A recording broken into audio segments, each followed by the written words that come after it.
Hello, hello, hello, everyone. Welcome to the show. I've got a full house.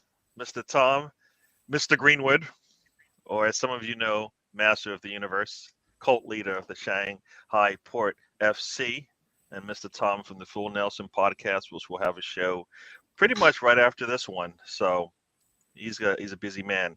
But before we get into that, let's do it.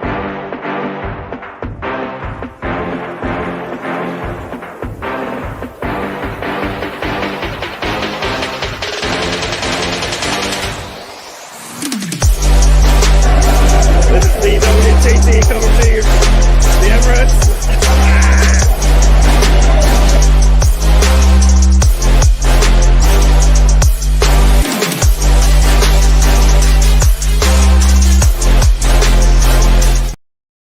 Hello, hello, hello, everyone. Welcome. I guess you can see I used the wrong intro because that one said the trip, but we are here anyways.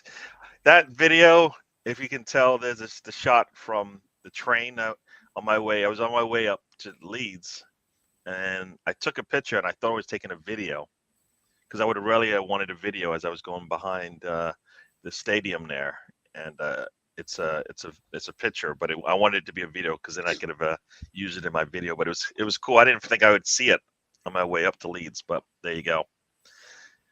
Pretty cool. Ian, welcome to the show. Welcome to the show. We got Riddy in the house. Hopefully we'll have a full house today. This is the last Premier League show of the season. After this, it's all summer transfers and whatever nonsense is going on in the summer. Yeah, that too. Bargav, welcome to the show. You're catching us early. I'm glad to see you coming in. Hopefully you get to hang out with us for the entire show. So we'll get into it. All right. So last weekend of the season for some of the leagues. Quick update for those in the Bundesliga. How do you say that? Bundesliga. Bundesliga. Bundesliga. Yeah. Yeah. Going into the game, you had Dortmund with the lead. All they needed to do was win against Mainz, and they were down 2-0, and they should have been down at least 3 or 4-0 the way the game has been going. But they just pulled back a goal, so they're down 1-2 in the second half at home. So not only are they at home to close this thing out, but they were down 2-0. So we'll see how they do. Bayern Munich has a lead 1-0, so they are currently sitting top of the table. I know it's not the little people, Mr. Tom, but it is not Bayern. So it's got to be something good about that for not the little people, but the people just below the big people. Why are we talking about midgets? Sorry, I found out. Wait, what? I was getting confused too, Tom. What's it all about? I thought I could use some words that you guys would be. Water. I thought you guys didn't understand the English language, but obviously not. I have to spell it out for you, but that's. What are their midgets at Oktoberfest? Oh my gosh! Here we go. Here you go. The road trip is. We are moving along. Is it too politically incorrect now to get like the busty vixens to do it? So now they've gone. Bringing the midgets. How did you get to? I don't know how you transitioned into that, but all right. Instead of two bald heads, they've got midgets. No, I get it. I've seen Benny Hill. Come on, we've all seen Benny Hill. Yeah. We all know how this works. Talk about bottle jobs. Home against Mainz, 2-0 down at home against Mainz, and you want to win the league. That's bottling. That's bottling the job. What I find interesting, I think Bellingham is either injured because he's not playing, and he hasn't come in. Yeah, he is injured. He is injured. Okay, all right. Dortmund is pulling back. Yep, but need 2 to win definitely. He's on the subs bench. He's on the subs bench, but he is injured. Okay. Yeah, and Mainz lost the last 4 games, which is but they have a chance to mess up Dortmund's day, so why not play a little bit harder now as opposed to those other 4 games when there was less on the line. Why not? Yeah. Yeah. Pretty bad by Dortmund, to be honest. It's pretty bad. Yeah. Yeah. You've got the Benny Hill box set. Is that like the VHS or is that the CDs? You know? Like a claim to fame. Yeah. I've got a Benny Hill box set. Yeah. You know, they missed a Haller actually missed a penalty kick. So, you know, this is they have had more than enough. This could be a high scoring game. It could be 3-3, 4-3 mains. It could be a lot going on here. If Bayern draw, I think if I was looking at this to see about the just so that you guys, let's see what it is. Let's see what it is. I think the goal difference is in. Need a goal as well. Yeah, I think Bayern. You said Bayern leads in the standing in the goal difference. I think so. They've got what is it? They've got a 54 goal difference. Yeah, they've got almost a 10 goal difference there. So yeah, so a draw doesn't help. Dortmund has to win. So yeah, moved us. Yeah, yeah. As the man says here, Bayern's got this if it's a draw. So all they have to do is at least draw, maybe at this point, because that might be the best Dortmund has. So anything else going on? Yes, the Chinese Super League. Yes. Had 2 games today. Chengdu Rongcheng won at home 1-0 against Nantong's Yun. And Kangzhou Mighty Lions beat the Wuhan Three Towns team 2-1. There you go, people. My team hasn't played yet. They'll probably be playing tomorrow. Yeah. Celtic went out with a big bang today. They won 5-0 over Aberdeen. Hearts drew with Hibernian 1-1. Celtic won 5-0. They won 5-0. Yeah. Yeah. We also have it's wet. Very important. We have today's games in the Saudi Professional League. Mm-hmm. So Al Batin are playing at home against Al Adal FC. And then we have Abba Club against Al Hilal Rijad. There you go. Al Tai against Al Veda FC. Al Etifak against FC against Al Nasser. Al Faha FC against Al Ittihad Jeddah. Al Tai against Al Veda FC. And yeah, they're on this evening. Very important games. Yeah. And St. Mirren lost 3-0 at home to Rangers. So who won the Scottish League? Do we know? Anybody? Celtic did win it? Okay. Yeah. Yeah. Yeah. Dortmund just missed another chance. I'll probably be saying this for the rest of the show. Dortmund missed another chance. Anything else? Any other big leagues going on? Well, tonight you've got PSG. PSG get a point, they'll win the Liga 1. Oh, there you go. The Dutch Eredivisie has 1 game going on at the moment there. Mm-hmm. I think they're doing playoffs actually now to figure out who finishes where. But Willemsvai, European places, don't they? Yeah, Willemsvai are playing at home against VVV Venlo, and it's currently 2-0 to Willemsvai. There you go. There you go, people. The Polish league, none of the games have started yet. They'll start in about 20 minutes for those who might have wanted to know about that. We have the Polish Premier League, Primeira Liga. Gil Vicente Barcelos beat Casa Pia Lisbon 1-0. And there are 2 games ongoing at the moment. GD Chavez 0-0 at home, currently 36 minutes. It's against Boavista Porto. And then the other game currently on at the moment, Estoril Praia 1-0 at home against Maritimo Madeira. 37th minute. Cool. Yeah, the women are playing today. The Arsenal women are playing today. They're losing at the down moment. they're down 2-0 at home. I think they have to lose by like 5 or 6 for it to make a difference. If they you've got that wrapped up. That's so they get to play. They get to. Go ahead. You'd need a 7-goal swing to drop out of the Champions League places. So. Okay, cool. And what's crazy enough is Chelsea might have to go into the playoff round as well. So, they could win the league for the third time in a row, but still have to go in a playoff in Champions League. So English women football just not where it needs to be just yet. And look, we've got a positive Arsenal fan in the chat. Look. And there's Arsenal forever. Greg, welcome to the show. He talks about Arsenal breaking breaking records. Oh, look at this. Dortmund is losing, it looks like, because guess what? They are now a point behind. So Dortmund might not have to do anything except for just not wow. So yeah, Arsenal did lead the league for many, many a day and didn't get the win. Cologne have scored. There you go. Anyway. There you go. Cool. I remember Clyde. How do you say that? That's Clyde Weinhardt.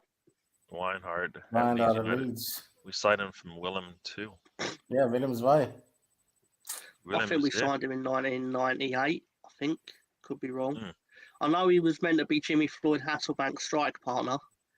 Obviously, one went on to be slightly more successful than the other. Yeah. Because one player we sold for 12 million in 1999, which is obviously a lot of money. And then one player was Clyde Weinhardt. So, yeah. All right. So the first question of the day, we're gonna Yusak or Barga, Yusak and Arteta if we don't get out of the group stages. I think it's for me, it's got to be more than that. That can't be the only reason why we're so. Yeah.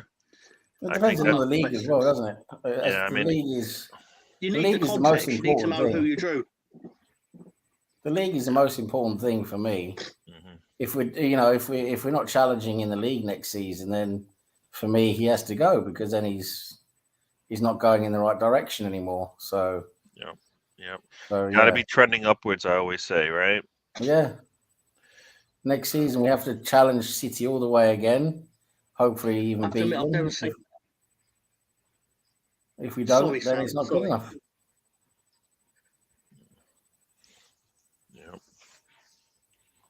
Because I've never seen that as a question. Like, eventually, is it going to be, are we sacking Arteta if, like, he goes to Asda instead of Morrison's, or are we going to sack Arteta if it turns out that he puts boiling hot water on his cornflakes instead of milk? It is important to. I sort of understand that it is important to start performing in the top, in the top tournament in Europe. That we have to start doing something, not constantly getting knocked out in the early stages. So I sort of get that, but at the same time, that's not really how our season is defined. It's defined by what we do in the league, in my opinion. So yeah. I mean, the best, as they say, barometer of how you're doing is whether or not you can compete in the league. Because for me, it translates into everything else that you do. Because it's got the biggest. You got the most games played there, so it shows you where you stand, right?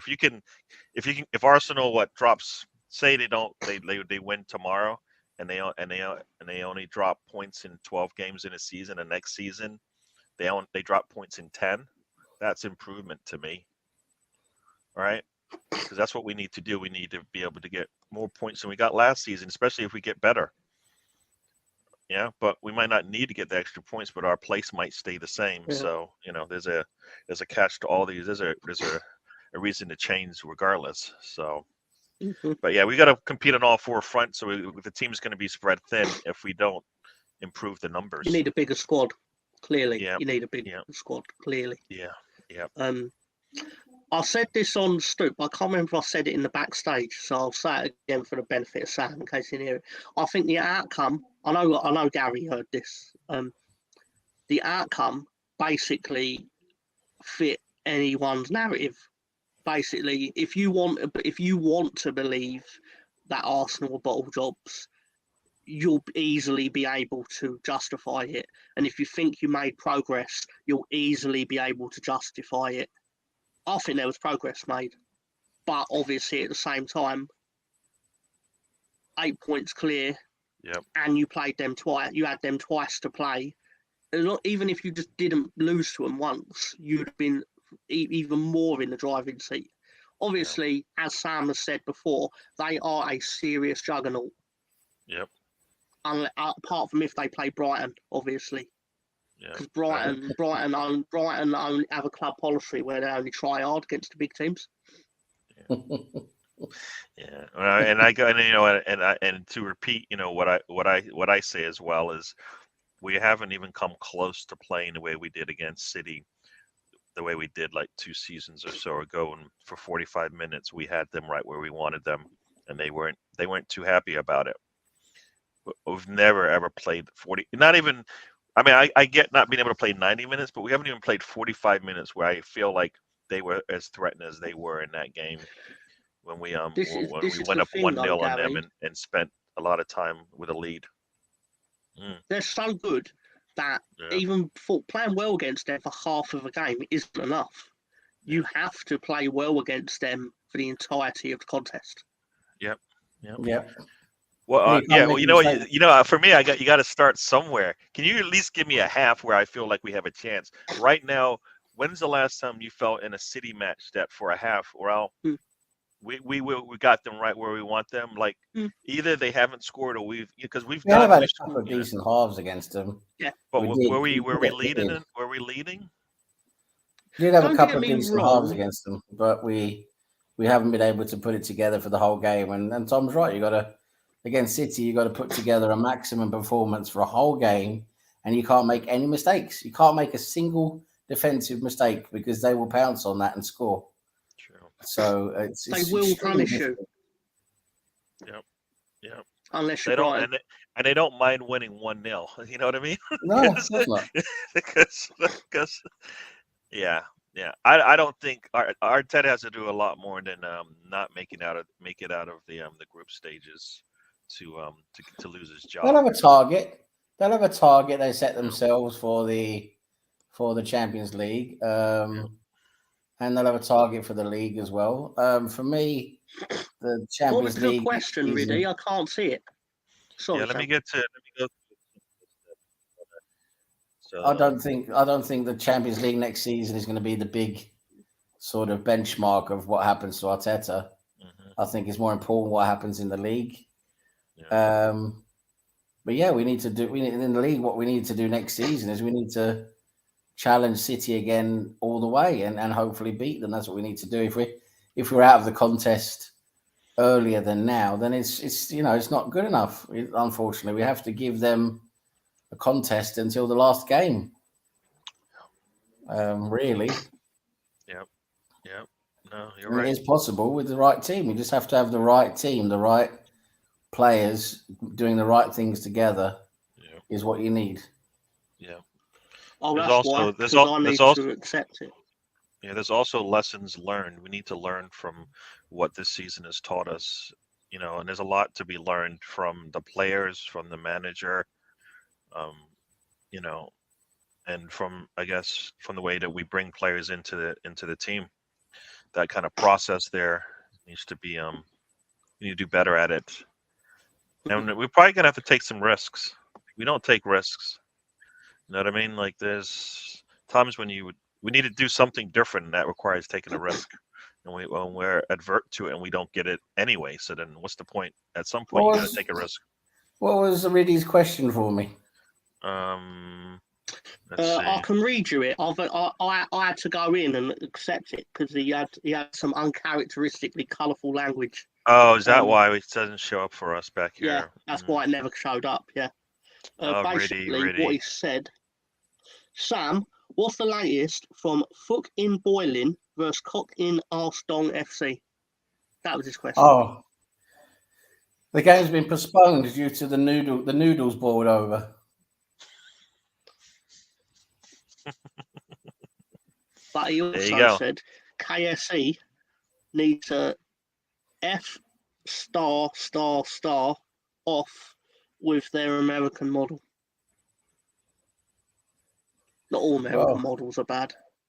I don't know what, Was all right, like, I don't know what their model, the model isn't wrong, but their well, the only thing they can do differently now is make sure they can change who's spending the money that they put out. That's the only thing they giving can us the do money. differently. There's nothing wrong with the money. I don't know why. Why are I mean, yes, the Cronkies are going to decide ultimately who is the director of football and who, you know, and help decide who the manager is going to be. But once they're in place, he's got his Edu, he's got his Arteta in place.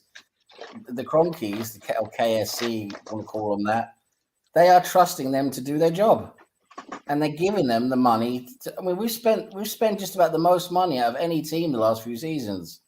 So this whole theory of that we don't spend money is just rubbish.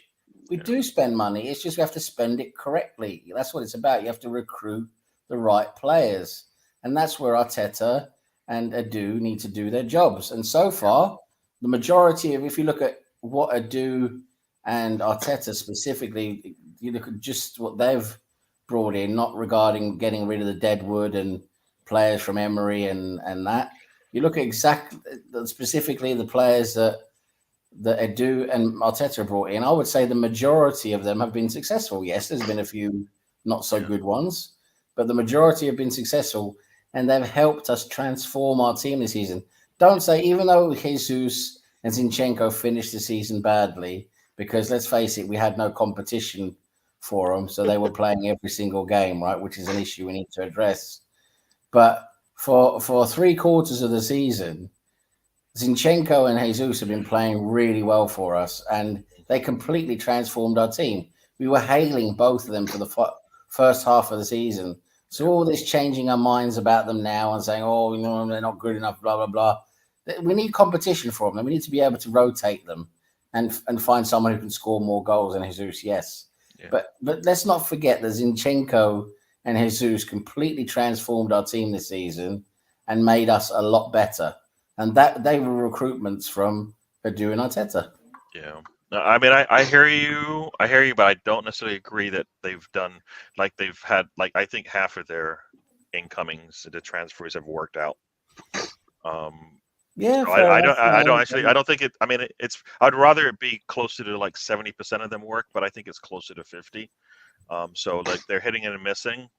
When they take risks, meaning they buy somebody for under 20 mil, it's a waste. It never seems to work out. If you look at all those players, no, some of them have been like stopgap solutions, you know, which but they've never worked, and they just wasted money, and then they can't get rid of them. You know what I mean? Like the Nunes, the Zombie, the Marquinhos. The Marquinhos is probably not a big deal because it's a couple of mil, but it is a player, a spot on the team that you may have taken from somebody else. I mean, you could have had an academy player probably do the exact same thing that he did. Yeah, I agree. I think instead of a Marquinhos, we should have seen one of the academy players. Definitely, absolutely.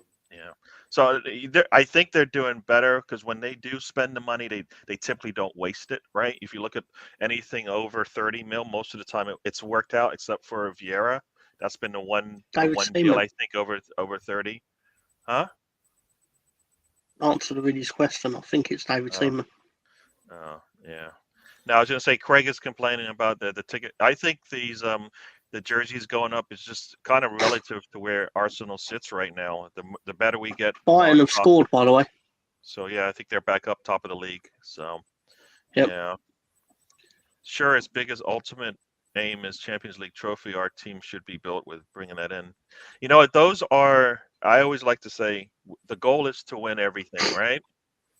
Right. The goal is to win everything, to win the big trophies, but it can't be a goal for a season. And if you don't get it, then you're failed. Like, it can't be, because look where we are. Nobody looking at this season going, we are destined to go and win a big trophy at the end of the next season. The way we stand right now, and based on what we've seen in the past, we're not going to go out there and spend all the money required. We're just not.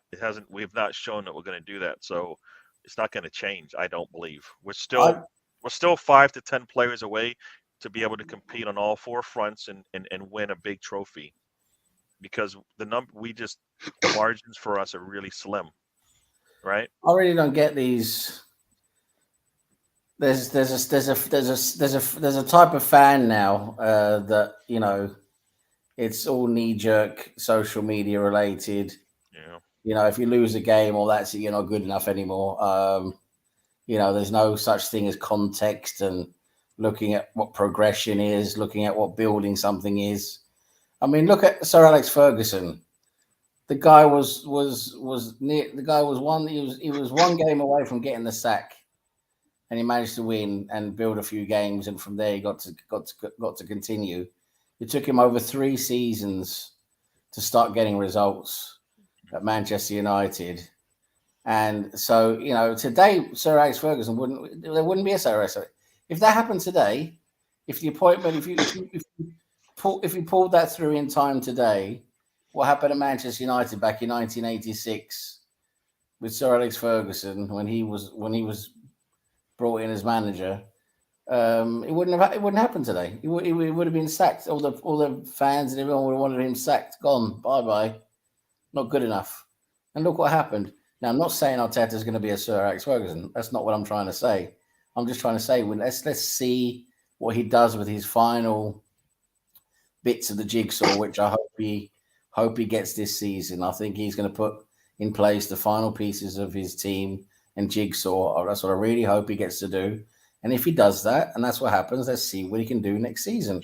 Then after next season, we'll see what happens. Next season, if we're not where we feel we should be, winning the league or very close to winning the league, competing at least in the Champions League, then you have to ask questions and say, okay, maybe we need to look at bringing someone else in and getting in maybe some different players again, because this just wasn't good enough. So for me, he's got to get that next season to see if he does have that trajectory. But many fans and many people, they don't have that patience anymore. It's like, I know if you don't win, you're not good enough. Well, I mean, how do you? Football is a sport where you can lose a game, and you can still win a league if you lose a game. You can lose maybe 2 or 3 or 4 games, and you still can win the league. It's not just a matter of, oh, you lose a game, that's it, finish, just sack the person, goodbye. I mean, it's ridiculous. Look at Real Madrid, Barcelona, Bayern Munich. I mean, all these teams lose games, and they're still competitive. They're still good enough to compete. So it's this whole knee jerk. Oh, we lost the game. That's it. Everyone, go in the bin. Let's all jump off the cliffs of Dover together. It's ridiculous. You've got to just see what happens next year. Now, when hopefully the final pieces of the jigsaw puzzle fall into place, these purchases that have to be made now to fill out our squad and bring competition into the squad. Let's see and see how it works, because no one saw what was coming this season. No one saw it. Maybe a handful of people out there saw what was coming this season, and we just have to admit that what has happened this season has really taken everyone by surprise in a positive way. And then you still have fans who that no way would have seen this coming, would have absolutely bitten your hand off if you said we was going to compete until early May. But even them, they're not happy now. It's now we're bottle jobs. So it's like, you got to decide what you want. Yeah. And if things, requirements like this for what needs to happen next season are the reason why it's probably going to be a little bit of a while before we get back to where we need to be. If these are holes that we need to fill, I don't think we're going to do all this in one summer transfer period. So it's showing that we are 2 big windows away from where we want to be.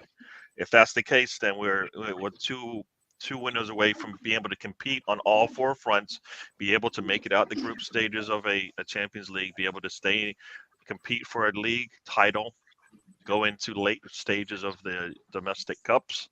All that stuff requires numbers like that, and we're not going to get all that. So I think we just want to see improvements in the squad, and we're going to have to as I've always said, Arsenal wants us to wait. I don't want to wait, but we're going to have to wait.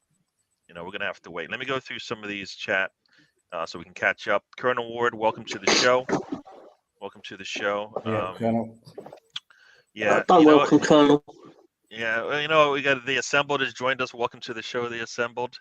Xhaka, he'll be missed in the sense that because we don't see anybody else really get to play there. Maybe we'll improve on that. I think we can improve on that. I think the non-tangible, the intangible things that he brings to the squad, I think are there already with everybody else, all the other players we have. So his leadership and the things that the fire that we need sometimes is there with some of our players. So it's okay for him to leave because we need more talent in that position. So yeah, he'll be missed, but I think he'll be missed is because we just don't have an answer that's pushing him. Yeah, that colorful language is why your question got hidden from us. I'll check. I've got the live feed up, so I should be able to catch him now. So Vieira is not. I think Vieira, at least for me right now, apparently is not. They've got wides. They've got wides to basically, if you put F and then stars after it, it knows what you're saying. Oh, is that actually what? Oh, I didn't even realize it was that smart. Yeah. Wow. Yeah.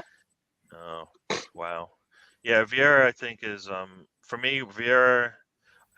Here's why Arsenal should have should have read the tea leaves. If I recall, Vieira played behind Diaz. Is that right? And when Diaz left, Vieira stepped in and then got more minutes, and that's why he looked really good, but he hadn't done it for that long. And then all of a sudden, he's immediately ready to go to Arsenal, and Arsenal took a risk. It didn't pan out, but I think the writing was on the wall that it may not work out. So it's a question for you guys because I me, I know not much about history, but which Arsenal legend was released by Leeds at the age of 19? Tom got it right. I think it's David Seaman, but pretty sure it is. Could be wrong. Okay. Yeah. Yeah. Cool. Yeah. Xhaka red card. That would be a good way for him to get sent off because he could just he can flick off the crowd on his way out, and everybody would flick their hand. They put their hands up as well, and then bye bye. I don't think he's going to do that, but yeah. What players does Tom want Leeds to sell next year and buy, depending on what league you're in? I think that's the big question. What league they're in right now? All of them, apart from Rodrigo, even though he's the one that's definitely going to go. You think Tyler Adams is also a player you would want to see sold? No, he's one that is obviously going to be sold because he's going to still retain some value somewhat. That's it. Like I could want it to stay, but I don't think that's likely. The thing is, this isn't a new thing to us. We got picked we had vultures picking us off in 2004. Yeah. So, question. When you get relegated, you don't get any bonus funds to support the move down, or you do as long as it's used. Is it used for keeping the players in the squad, or just for making up the difference when you have to? Basically, you get the first year you get relegated, you get 90 million, something like that. Let's say it's 90 million, and that's supposed to cushion the financial blow of being relegated, because a lot of teams, if you're unless you're completely stupid nowadays, you will put relegation wage clauses, so your players should automatically take pay cuts. But then obviously a lot of footballers will want to supplement that by moving back to the Premier League with another thing. But the second year, if you don't come back up, you get another payout, but it's less. It's like 50 million, something like that. And then the third year is even less, and then you get nothing. But so they're giving you a 2 to 3 year window to get back in if you run your business correctly or you run your club correctly. Basically, yeah. Okay. Yeah. Maines did have a goal. I'm going to try to catch up on this, and here we go. David Seaman played for Leeds reserves. 2-2. It was almost 2-2. They didn't get that goal. Right? I don't think they got that goal. Buy-in champions again. Crazy. Let's have a look. What an enduring image, Sam. So yeah, Sam. Yeah, is no, called... that goal was given. Oh, it was the given. Problem is, okay. Yeah, but the problem is that Bayern.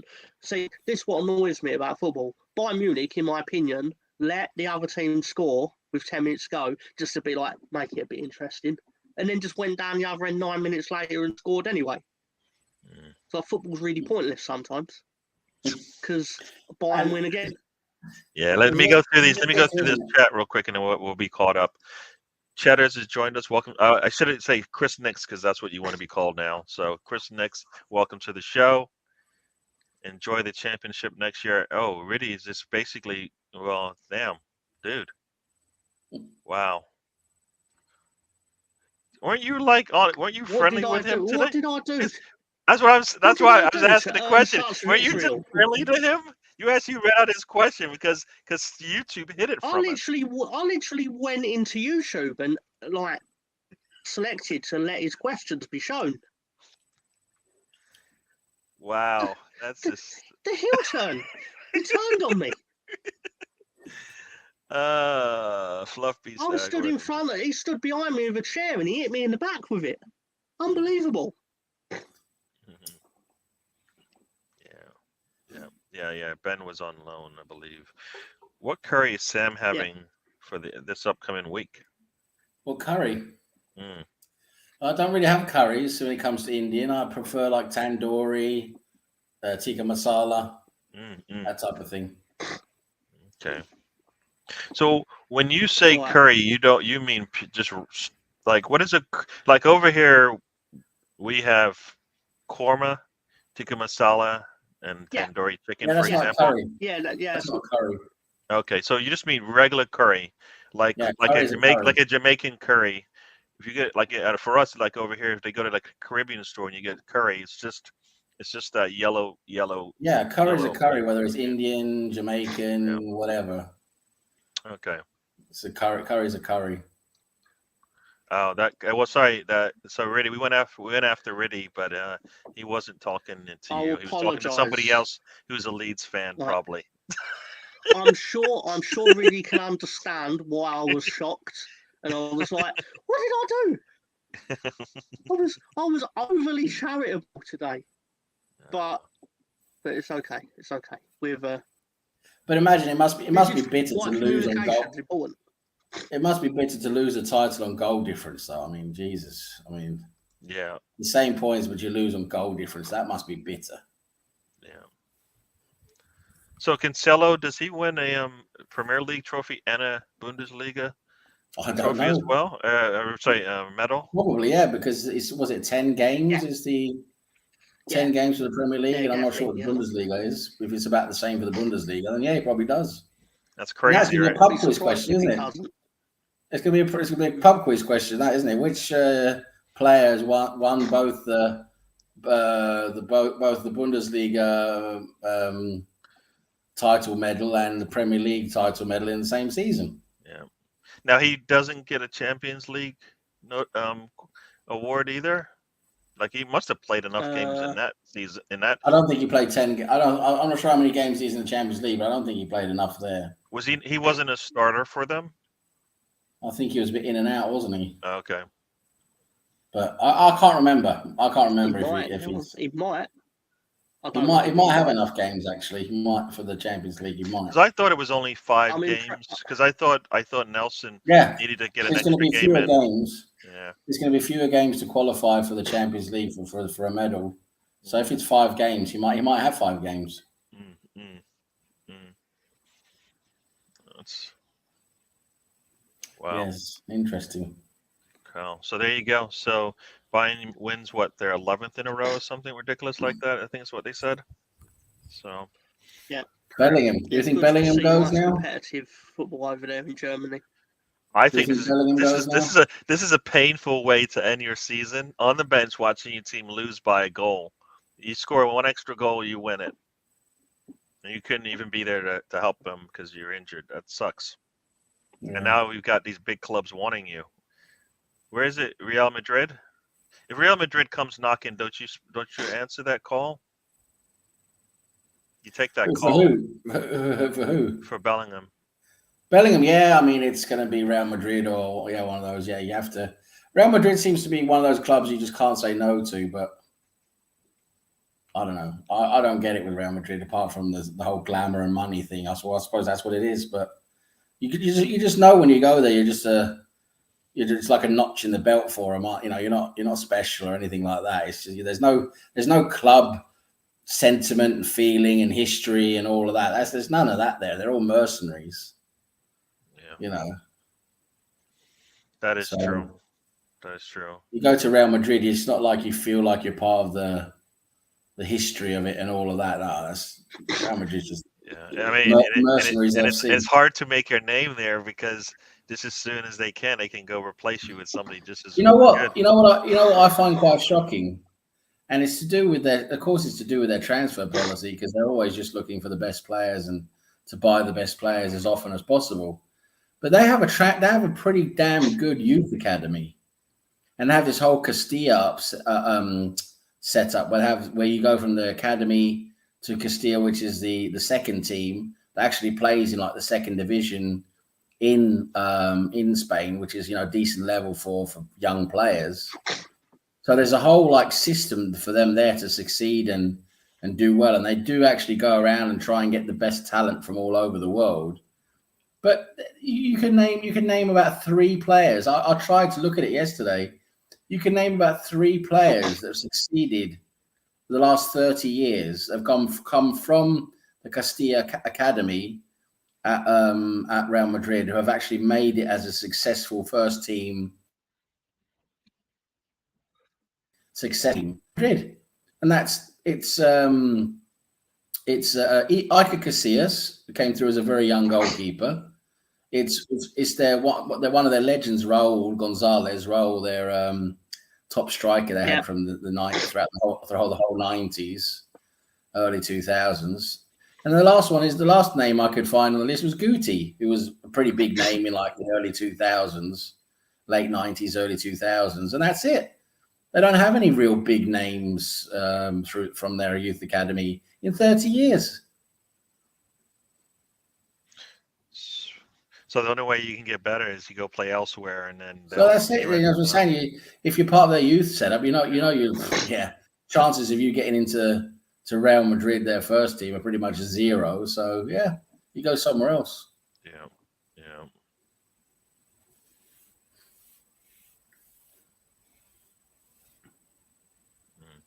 You agree with this, Mr. Tom? Is that why you're nodding? Well, no. Trying to get out of the championship was rather stressful. Oh. Because we was expecting the wheels to fall off at any minute, and they didn't. Yeah, that little history, right? Yeah. History does a thing to your mind, right? Yeah. So for those who are watching, I just see it right here. They've got the players in the middle of the pitch. I guess. So. What stadium is it, Tom? Do you know what stadium it is they're talking about they're going to have to use next season if they go up? Ain't it Milton Keynes? Is it the Milton? I thought it would be. It probably would be the Milton Keynes one. Yeah. I'm not sure. Yeah. I mean, it doesn't really unless it doesn't keep that doesn't give you the home field advantage, right? Even it's like us in the Champions League. In the the early 2000s while we were building like the whole transition to Ashburton Grove and all of that. We played at Wembley and just didn't feel at home. We filled up Wembley for Champions League games, but that's the old Wembley, not the new Wembley. The old Wembley, we filled it up, but it just didn't feel like home. It just doesn't feel like home games, and we were rubbish as well. We were terrible at Wembley in the Champions League. Yeah. I mean, the only way those things work is if you have the same people sitting in the same similar positions every week, or else you don't get if one game you're sitting with a set of people you've never seen before, another time you're sitting with people you've known for like 5-10 years plus or whatever, it makes a big difference, right? Yeah. So yeah. Yeah, but it's not going to be the problem. The thing is, Luton are going to be at a huge disadvantage playing at the MK Dons, the Milton Keynes Stadium, because that's not their home ground. That's not where they're used to playing. Yeah. It's going to be a huge disadvantage for them. For me, you know what? Let them play where they play. You're not allowed to. You're not allowed to because it's too small? They don't meet the minimum safety requirements. The ground is so bad, it doesn't meet the minimum safety requirements. Oh, okay. I thought it was. I didn't think it was about the playing surface. I thought it had to do with something else, like the actual facilities itself, like that's part of it as well. It's the facilities, it's the safety element, all of that. The size. I don't think the size really matters. I don't think they're really that bothered about the size, but the facilities and the safety part of it, that's a big deal of it. And it's so bad. That stadium is so bad. Yeah. They'll probably spend money on hopefully refurbishing it now, but the way it is now, they can't get that done for next season. True. Yeah, it's weird because you're saying that the field is probably one of the primary reasons, just because of the safety to the players, but then they screw over the players as it is, in terms of safety reasons and stuff like that. And it's like, well, it's about the safety for the fans as well. I mean, it's the entry to the stadium is through like a terraced house lot, and it's not properly secured in the way it should be. I think like some of the seating area is not up to standard. It's not at the minimum safe level standard, and I think there's quite a few things with the facilities there that need to be done, and they're just not going to be able to get it done until the beginning of August, basically. You know what, Colonel? What I do recall seeing I think I did see pictures of Luton Town, and as you say, it's like you walk into your friend's house, and then if you make the wrong turn, you run into the stadium. Yeah, it's like what? Pretty much, yeah. So yeah, you're right. You're right about that. Yeah, you know what? But that is, for me, that is what it's all about. That actually, absolutely. That is actually like when you talk about football. That's what it is. Yeah, you think about grassroots, you think about all of that. Absolutely, I get it. But when you get to the Premier League, it's you gotta have minimum safety standards. Yeah. See, if they I get the safety standards, but I also I also think there needs to be some of the history of the camaraderie and all that stuff of the league still stands, but they don't want that either. As you say, they want it to be kind of cookie cutter, everybody doing the same things and not having some traditions that stick, that have nothing to do with money reasons and perception, probably, right? Because some of it's probably the way it looks on the TV, and it's like, you know what? This is where all these teams came from, these same positions. They all came from exactly. This is how nobody had these big stadiums back in the day, and you could. If everybody had a chance to make it to the Premier League, as Mr. Tom will say, they don't, and even when they get in, they don't. So, it hurts the sports, hurts the teams, and there's more teams than there are. There are more teams outside the Premier League that I wish had a bigger voice. All right, but money talks. Yep. Yeah. So Ian's happy. And this is one of the things about Leeds fans. They they might be resigned to the fact that they might be done in the Premier League for this next season, but they do enjoy their football. They enjoy their football club. I was going to ask Tom something, actually. I was going to ask Tom that was it about the time Gary was over with you Test guys? came back negative. Huh? I never touched you. What I never touched you. I never touched him. He said it came back negative. I'm trying to ask a proper question here. You guys, what the fuck are you guys doing? When do you ever ask a question? That's what I'm going to do right now, isn't it? Everybody stop the presses. Well, please do some. So, when Gary came over, was it last season he was over there, Gary? Yeah, in October. Yeah. And he joined you guys for a Leeds game, right? You guys went up to a Leeds game at Ellen Road. Was it about that? Was it about that time it all started to turn to shit for Leeds?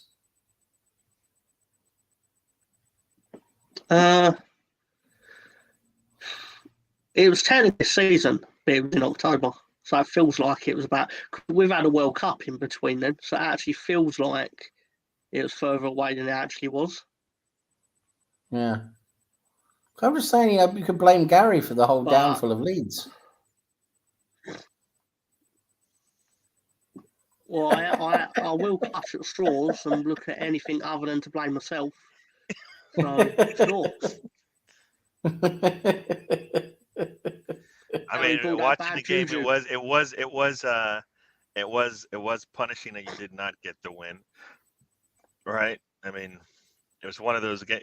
It's like no different than the games we're seeing right now, where it's like, damn, they had chances to win this game and they just did not do the job. They had chances to win. I mean, they didn't have a lot of chances to score, but when they did, you expected to put them away. And you still had injury issues back then, right? I mean, I think it is either Rodrigo or one of those players was still coming off the bench. Yeah. We have injury issues all the time. What happens when you're expected to go at 100 and they're not fit enough? Yeah. Which is, it's laughable to think that our team isn't fit, considering that was our weapon over everyone in the first season we came back up. Yeah, but I miss Bielsa. I think he was a great coach. I think they had to take what he wanted to do and just get better players. That's all. And what a fantastic guy he was as well. Such a humble guy. Yeah. Yeah. In the 7th minute, and it's still 0-0. When he did his press conference for the Uruguay job, he said something along the lines of football would be a good sport if it didn't have owners and journalists. Yeah, he's not wrong, is he? He's not wrong. Yeah. No, but Bielsa was a great coach. Well, he still is a great coach. And really, you went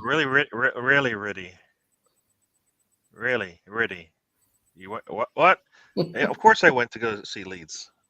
Yes. We went with the lads, the Leeds lads. Yeah, it was. I enjoyed it. It was good. And like you said, on what day was it? Saturday, I guess. I was at Etihad, and the next day I'm at Allen Road, and you're like looking at the difference in the stadiums, and you're like, and the difference in the number of fans in the stadium isn't that much. Emirates. What I say, the Etihad? Oh my gosh. Etihad. Crap. Sorry. It's early.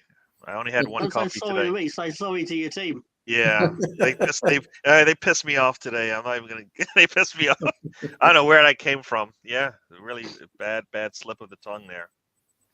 No, but you got to see. That's what I told you at the time, Gary. I was so glad you got to go and see Ellen Road, which is a real classic English football stadium. So you can see what a real ground looks like compared to all the new stuff. Yeah. And the fact that it's, like I said, it's only like 20,000 seats smaller, and you wouldn't and you look how big the Emirates is, you're like, it doesn't have to be that big. That's why people always say it's you want to be on top of the field, right? Yeah, closer to the field kind of thing. And then you look up or outside, you can see outside of the stadium, and there's like trains going by and stuff like that. It's like, not getting that at the Emirates, right? So it's a shame. It's a shame we didn't get to experience Highbury. It's a shame we didn't get to experience Highbury, Gary, because Highbury was such a fantastic stadium. It was small and intimate. Yeah, you didn't have many. It was only 38,000 roughly capacity, but it was the atmosphere was so intimate, and you could literally, if you was in the front, like the front section, it felt like you could just put out your arm and touch the players. That's how close you felt to being, on the pitch. Yeah. It was really, really special. Yeah. There's a question for you guys. Do you guys know Tony Gentile from On the Stoop? I'm really close friends with him. It's a I small do. world. The guy stayed at my house. It's Tony. Tony's the Newcastle fan, right? All right, is it him? Yeah. Yeah. Okay. But Yeah. it's never a small world to put Beyonce next door to me though. It's not that small, is it? No, not that small. You can't be going out for a curry and then you bump into Beyonce on her way back from the the Yeah. spandex shop or whatever she goes to get her costumes or whatever. So To get a spandex. spandex. I was trying to say latex, but I said Even better. yeah. Wow. Another compliment, Sam. See, look, What's Sam's that? got compliments. Man. What was he talking about? Compliment? I don't know. What's he on about? Yeah. Clubs What do should you be mean? half owned by fans. That would probably solve the financial fair play and difference between that of what City and Leeds could spend. Two things to this. Mm. The thing that might actually solve financial fair play a bit is if you actually punish the teams that are obviously taking the piss out of it. Yeah, there's no reason to have a rule for if you can start. break it and not get punished for it, for sure. Yeah. Yeah, it's not. Yeah. Also, sorry, Gary. Also, the reason that won't work now is because teams are worth so much money that fans probably couldn't afford to pay the 51% required to own a football team. Yeah. Which is why, like, could Man United fans pull together the 3 billion which would be half of what they actually get sold for? Yep, that's a good question, Tom. Yeah. That's the only reason it won't. Like, it works in Germany because they've already done it for so long that they're in front of the ball, where we're behind it and you can't catch it up. Yeah. All of a sudden, trying to get David the bricklayer to put his little bit of money in becomes different, isn't it? All right, Dave, you got 50 quid. Yeah, I got 50 quid. There you go. Yeah, that's just by. You got your Oh, subs all right, this Dave, week. you got 220 million. Oh, hang on 1 second. I'll just go and. Yeah. You know what? It also is the FA or the Premier League or whoever it is. They also need to be thinking about the legacy that they're leaving, right? And all they can say right now is that they've improved the worth of the Premier League, but they can't really say whether or not they've created a better Premier League than what there before. You know what I mean? Do they have the same loyalty and stuff like as they had in the past? Probably not as much. As some people would say, maybe they have a lot of plastic fans and stuff like that. People who are just looking at the shirt and cheering on the player, the teams because of that, not because they've watched them. You feel one with the team when you see all the ups and downs, right? Like any long time City fan who will know how bad they were and is enjoying the time they have right now, right? You listen to some of their fans that have been their fans for a while. They'll tell you about their dark days. They don't look like dark days right now, but they had dark days as well, right? Yeah, I mean, they were a rubbish football club for a long time. But the loyalty that those fans had back then is getting rewarded now. Yes, it might not be how everybody wants it to be, but it is what it is right now. So. Well, I was just thinking. I do think they get. Oh, no, Tom, just finish off your point with City. I was going to say nonsense. It's all right, go on. Right, fair enough. No, I was just going to say about going back to this fan-owned, football clubs, 51% fan-owned. It's a very novel and very nice idea where you keep the fans, very much involved in the club, and they have proper control, and things aren't going to go past the fans. They're going to be part of everything that goes on with the club, which is great because the club is really there for the fans. That's who builds the club, really. So that's fantastic, that part of it. But I'm thinking, if you think of it now in a modern perspective, competitive era now in European football with all the money, the Champions League, all the huge, all the TV money, everything that goes on, there's this huge competition there is now between the top leagues. Can you trust a fan-run board or a fan-run club to compete, at the top? Are they going to be making the right decisions? Are they going to be doing the right things? Do they have the right business acumen? Are they going to be finding the right player? Agreeing on the right things. Whereas obviously you're going to have more of an advantage being just like the Qatari group and that they can just make their own decisions without having to worry about a fan group. Without having to worry about all what the fans are thinking. You can just go ahead and do things. And I think that's where maybe the German teams are lacking a bit behind now. I think maybe they are falling a bit behind for that aspect. You keep the prices low, right? Which is great. Which is great. That's the great thing about German football. You can buy a season ticket that's very cheap, and you can go and watch all the games. There's this whole thing now where people from the UK can get like you can get a Ryanair ticket to Dortmund and watch a Dortmund game for like 150 quid all in. It's fantastic. It's completely different than what you have in the Premier League. But then you have to look at, okay, so when the ticket price points are low like that, how much cash is being generated? You can't generate that much cash when all the price points are so low. It's great for the fans. Fantastic. You can get all the people who have been priced out of Premier League now. Unfortunately, all the people on lower incomes and even lower middle incomes now are priced out of Premier League football grounds. But that's the price point you have now. That's the cost of the game. That is the money that has to be generated now through that money to pay for the players, to pay for their wages and all what goes into running a club. So when you have that much lower prices in Germany because of the fan run aspect, you got to ask yourself, so where you're not generating money through ticket sales. You're not comparing at all in terms of revenue, match day revenue at all with the Premier League clubs or, many of the other clubs.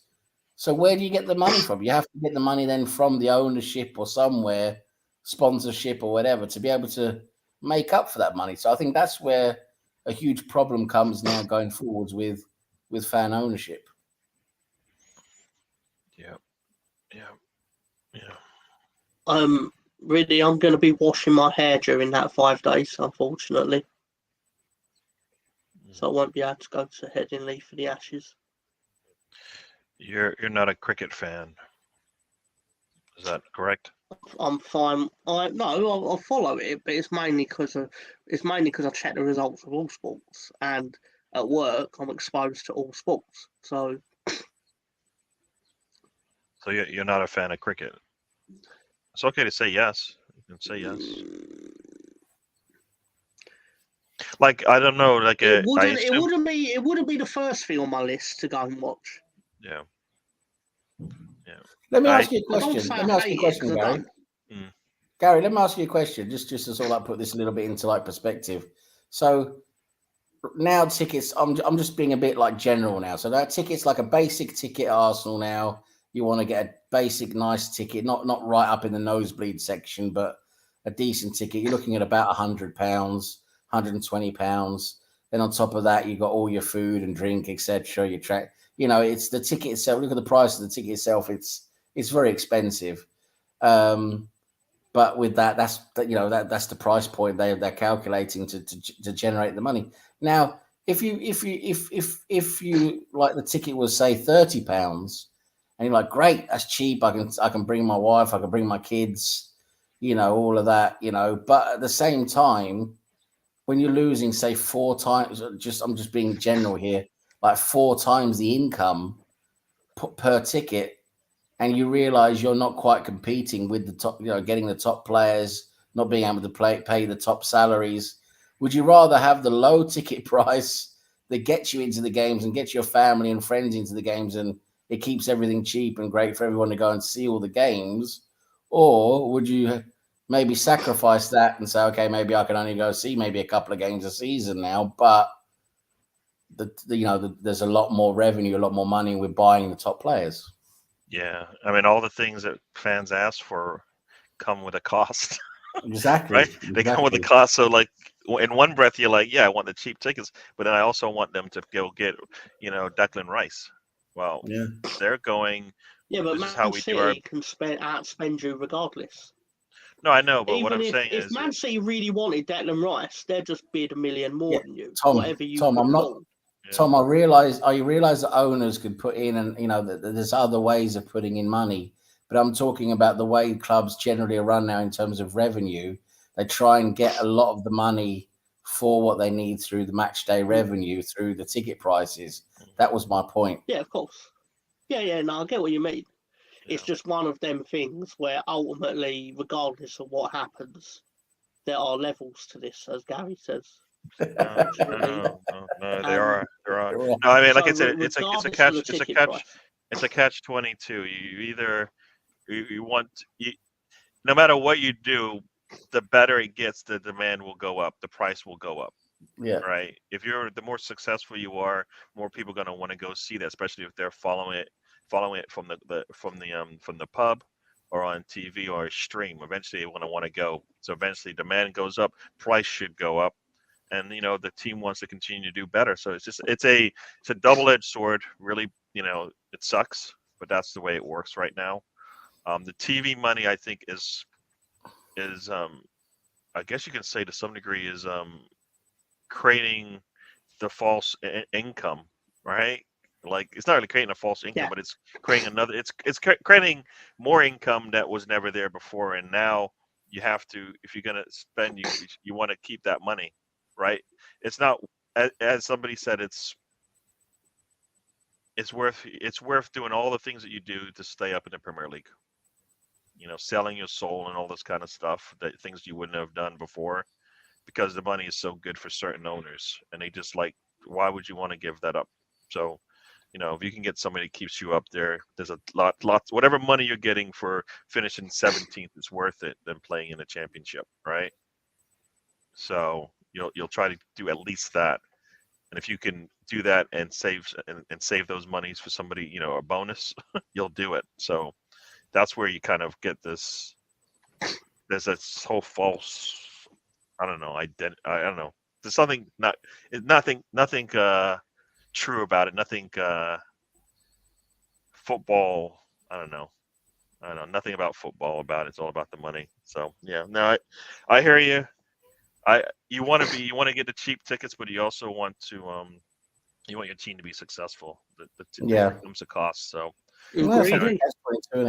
yeah. Like look at this. I want them to outperform.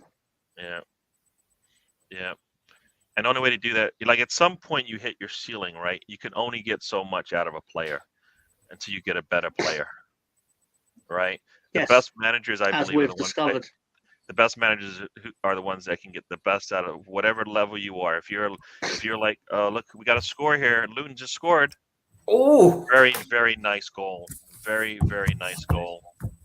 That was worked. I don't know who that wing is. I think it was is it on normal TV, Tom, or is it on Sky? I'm sure it's on Sky. Yeah, probably, isn't it? It's on ESPN over here. Whoever that wing player was, he kind of had a couple of touches to get away from the defender, and puts the cross. Was it the right winger? The left winger. Oh, okay, because their right winger's on loan from Leeds. There's a big black guy, really strong looking guy. I don't know. Looks like he has long hair, I believe, if I recall. Let's see. Long ball comes out. Yep, he had a nice little touch to go over to the defender, and then he goes behind his back, and then a very nice ball to the trailing guy from midfield, I believe. So very nice. If you see this goal, you're gonna go, that's how you work it. And yeah, wow. Near post, goalkeeper gets beat in the air. Goalkeeper goes the wrong way. He goes right behind him. Very, very, very good. Let's see. Yeah, you think about it. You go to watch a German. I think a lot of people will sometimes come over and watch an Arsenal match and then go elsewhere to watch more football, because it's probably the same cost to go watch a couple of games than it is to watch one game at the Emirates, right? So it's £25 for a pint Yeah. hot dog is ridiculous, right? Yeah, it's cheap, but then it's like, yeah, that's it. Then you can't. You're not going to create the same revenue. You're not going to generate the same revenue. Yeah. No, but Dortmund are in a situation where they've decided, haven't they? Their business model is to buy cheap, sell high. And I know that sounds silly, as in like every team should have that business model, but they are really reliant on it. Like, whenever they sell Bellingham, whoever they invest in next, if they're not good or as good, the whole model falls apart because then all of a sudden you're not profiting on your players. No, but you know what? You can't. You look at where they are.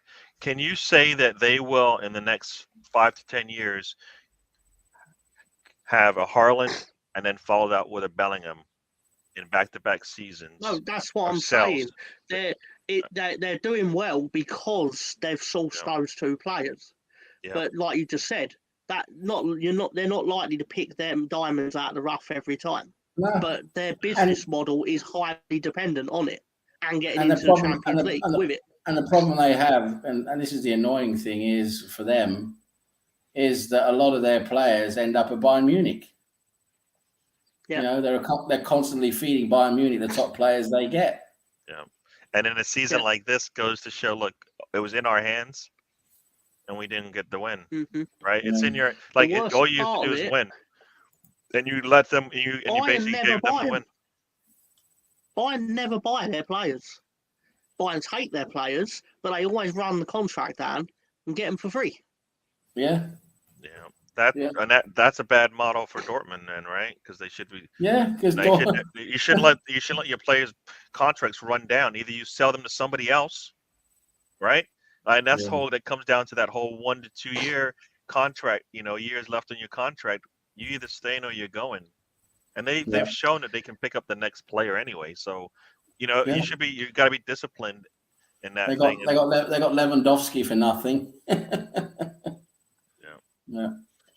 See, there's levels, right? So Reddy's concerned about the prices of tickets because we're being the Champions League next year. You better send them the deed to your home if you want to get free Champions League tickets. Yeah. I remember that. I mean, you just look at the price of season tickets now at Arsenal. It's an absolute joke. I mean, I remember going back to Highbury. Was it late 90s? My two brothers, both of them, still had season tickets at Highbury, and it was already costing them a lot of money each year. How much is? Do you know how much they are around now? I can't remember what they are now, but I'm going back now. I'm just going to say this is how bad. I mean, it was already bad in the late 90s. They were both paying. They had decent. They weren't great, but they were decent tickets, and they were both paying £850 each for the season, which back then was a lot of money. Late 90s, a lot of money. So I think they're $2,000 or $3,000 now, £2,000 or £3,000 those tickets. Okay. It's a huge amount of money for what essentially is 19 home games plus, and even then you're not guaranteed the Champions League games. You have to apply for them and all that. Wow. Okay. Wow. Yeah. And Colonel Ward, I am not watching Mr. Tom's here, so I'm a good friend, but I ain't that kind of friend. I personally thought it would have been I thought it would have been a nice bonding experience personally. I'm not watching you here. They ended up selling. Both my brothers ended up selling their season tickets for £1,000 each, right at the beginning of the 2000s. I mean, that sounds. I mean, you look at the numbers don't sound like much right now, but as you said back then, Oh, it was a huge amount back then. Yeah, a huge amount. It comes out to like. Yeah. It comes out to it was over £50, like something like £50 a ticket, per game, per home game. It's it's a lot of money back then. That was a Highbury, and Highbury wasn't exactly a fantastic. I mean, of course, it's a great stadium as an Arsenal fan, but it was a little ground. The facilities were shit. You had to cash yourself. Yeah. So there's a reason you moved. There's a reason you built a new stadium. Exactly. Yeah. So you didn't just do it for convenience. Yeah, Mr. Tom, the player's name is Adebayo. He almost scored a goal just now. So He should have scored though. He had the entire left side of the goal open to him, and he missed it. The Luton fans have got all got their shirts off. All the scum. Yeah. No, I'm sorry, Mr. Tom. I'm your good friend, but I don't want to watch you here. Just don't want to do it. Good goal from George. Yeah, what was his name? Jonathan Clark, or whatever his name was. Yeah, Clark is the name. Yeah, really nice goal. Good goal. I love that. But in the time it took Riddy to write Luton creating decent chances, it was still goalless. Luton scored. Yeah, Jordan. The original Sky Blue Club will be back in the Prem. See, this is the Coventry. thing. This is the thing I've been learning is all the history of the teams that were Premier League. Were first league teams back in the days, right? They all have a history. Coventry for me, I'll tell you quickly. Coventry for me, two things pop to mind. One, they had this goalkeeper who was pretty good back at his time, but he was ugly as sin, and he had this terrible name of Grizovic. He looked 60, even though he was 29. Yeah, he was 29, looked about 70 years old, and he was ugly as sin, and his name was a Grizovic. He was a pretty decent goalkeeper, to be fair to him, but a Grizovic. And then the other thing was, and Tom knows this, I think you also know this as well, Gary, but the Coventry traumatized me when I was a kid. I think it was the second season into the Premier League had started, the 93-94 season. First game of the season, opening game of the season for Arsenal. We're playing at home against Coventry. Everyone's like, yeah, that's gonna be an Arsenal win. That's gonna be like no-brainer. We end up losing 3-0. And not just 3-0, that fat bastard of a striker, Mickey Quinn, useless sack of shit he was, scored all 3 goals. He's got a hat-trick. He's got a hat-trick at Highbury. Oh, my. I was traumatized because back then it wasn't on TV, right? So I was watching on teletext. It was like 1-0 Quinn, 2-0 Quinn, 3-0 Quinn. I nearly felt like jumping off the bloody road. It traumatized me. Coventry traumatized me when I was a kid. We look on the internet, like we got a live score and that to see the scores. You used to be able to do that through your TV on something called teletext. Mm-hmm. Yeah. That's what I just said. I was watching it through teletext. Yeah. It wasn't like we're actively choosing to like look at on our phones and that for scores. It was like if you didn't do that, you didn't know the scores. No, is it? That's it. That's the way you had to do it. It was either that or wait until match of the day, wasn't it? Yeah. Or turn up. Yeah. No, but then the Coventry quickly turned to shit and disappeared, though, so that was good. Brothers in baldness. I like to say that I shave my hair bald, and Mr. Tom is balding. It's true, I am. But to be fair, I've been balding for the last 20 years, to be fair. So I'm consistent. I am. I cut it short. There's a spot in the back. Everybody has that. You get that spot in the back where the hair is starting to like not grow back. Yeah, that little monk. And I was just like, it's just cut it all off. So, yeah. First all-seater stadium. What is that? Does that mean like because back in the days everybody stood? Yeah. Yeah, that was Jimmy Hill initiative, wasn't it? Yeah, because back in the day you would have maybe 1 or 2 stands that were seating, the rest were standing. And I think Coventry were the first to make an all-seater stadium before it became law. And is it law because of like fighting and stuff like that? Yeah, safety. The post-hooligan period. Yeah, I remember that when I lived in England, my dad would always talk about as you say, the hooligans. Football, and it was the 80s. And mid-80s were rough. It nearly killed football. Yeah. They didn't know what to do with themselves. Every game turned into a riot. Football nearly died in that 5-year period where there was no English clubs in Europe. We were banned from going to Europe. That's what we were banned from going to Europe. That's what there's a few European Cups we missed out there because we couldn't go to Europe. Wow. Wow. I had a friend. Good old Liverpool. Ian had a friend who was a Coventry fan. Rajinder Singh. All right. Fast text was best. Yeah. Now you got internet. Yeah. Teletext used to give a lot of services. Just had to dig deep. What do you mean by a lot of services? What kind of services were you? Oh, you can buy whores. You can buy whores. That's what he means. Colonel Ward knew how to get to those. He said it had special services. Oh, he said a lot of services. Didn't even say special. So there you go. But we just know what he's talking about. We know what he's like. We just know what he's referring to. We just know that. He's just a dirty old man. There you go. The monk look. That's what Mr. Tom's got. Yeah. You missed the Gary Monk look. All right, got a question for you guys. Arsenal won their 11th FA Cup in 2014, beating Hull in the final. Which team did we beat in the third round that year? So it's got to be Coventry then, isn't it? I suppose. Could it be Luton? Coventry or Luton, isn't it? Obviously. We're in the 37th minute. We got a couple of players from Luton, didn't we? Back in the 90s, we got what's his face? John Hartson. John Hartson we got from Luton.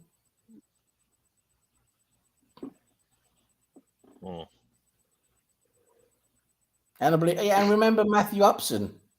Matthew Upson, who was a very, very talented centre half, pretty good centre half to be honest. We got him from Luton as well. So see when he answers that question. He said very close, but no, Coventry was in the fourth round, so it's not Coventry. Oh. So I don't know. Unsurprisingly, third round. Is that when we went to that tiny little team? I know it weren't Leeds. It weren't Leeds. I know that. You know what's crazy is you talk about some of these matches, and I know of them, but I don't recall seeing them because it was really tough to see, and I didn't know that you could cheat and still see them. So I just never saw them. Yeah, there's someone who happens to be in this chat. Well, for the sake of legalities, we'll call him weren't all called, and basically he may post certain links on his Twitter feed, which will allow you to see certain sports. Some heroes don't wear capes. There you go. There you go. Some heroes put duct tape on their shirt. There you go. You've got what is it here? Colonel Ward is saying Norton Cuffey is playing. Problem solved. Use him next year. Until Arteta uses some of the youth, then we will never know if he actually believes in his academy, right? The academy is typically for the first team, right? At least you're trying to get at least one play out of it. Is 4 years too short of a time to find one player that could come up through the academy and be part of your squad?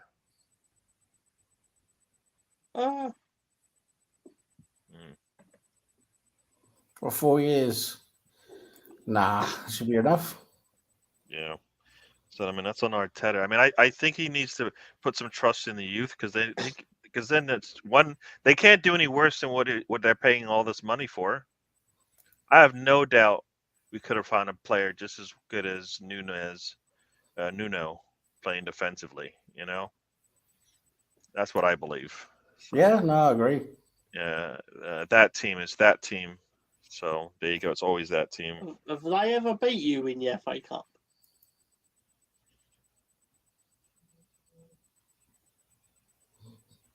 already knows. That's a question for, of course, for Sam. I am not good with memory stuff. What's that? Have Spurs ever beat Arsenal in the FA Cup? Oh, famously, the game that comes to mind is a 1991 semi-final. We lost to them in semi-final. Paul Gascoigne free kick, and then they went on and won it. About their last bit of proper silverware since the League Cup in 2005 or whatever it was. Mm-hmm. Yeah, Gaza with a free kick. But then in '93 we got revenge. In '93 we had Spurs in the semi-final then, and we beat them 1-0. Tony Adams header in the FA Cup semi-final at Wembley. Yeah. And then we went on to win the FA Cup final in a replay. Yeah. Last minute of extra time. Cool. Andy Linnigan. All right. We are. Did they score again? The flag went up. They scored, but the flag went up. We are at 85 minutes. People don't want it to end, but as they say, you don't got to leave, but you got to get out of here, kind of thing. Yeah, got to wind this down now. Oh, it's a handball. That's why. We got to get this buggy back on the road. Yeah, but we will be back like this next season. I don't know what we're gonna do during the summer months. We might take a couple of weekends off for vacation and just. Yeah, I'm gonna be off in mid-June. Cool. So yeah, we'll maybe do a show. I don't know. I like to do a show when we can, but we'll definitely be back in the when the season picks up again.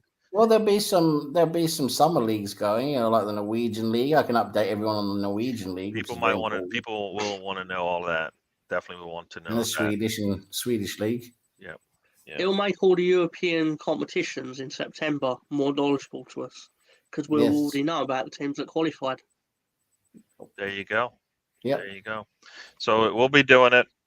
I'll try to give everybody a warning when we won't have a show, because I will be away on a couple of trips too in the summer months, and right. But we'll be here. All right, so we're gonna get out of here. But we're gonna let everybody have their say. Let's start with the man. Yeah, as always, thank you for supporting the show with your comments and your time. I will be popping up again in 17 of your minutes, where we will be watching dirty, saddy, blood money wrestling. Mm-hmm. I've already paid for it, so I'm not specifically paying for that. I've already paid for the network, so jokes on them. I already had it. So if you want, you can sit along with us and whatever. While this, I'm mainly going to mock their propaganda, if I'm being honest, because that's what a lot of it is. It's a load of nonsense. Look at Riyadh and Jeddah, how nice it is. I'm like, yeah, it is nice. It is nice. How many people died to make that though? No, I mean, sorry. The crazy part is people always perish in these stupid big buildings. It's crazy. So the fact that there's a little bit more to it, but yeah. Yep. So, Mr. Tom, predictions for tomorrow? We got at least 2 games that are important to the panel. I think we can beat Spurs, but I'm not sure it'll be enough, unfortunately. Yeah, everybody has to lose around you, right, to make it easy. Exactly.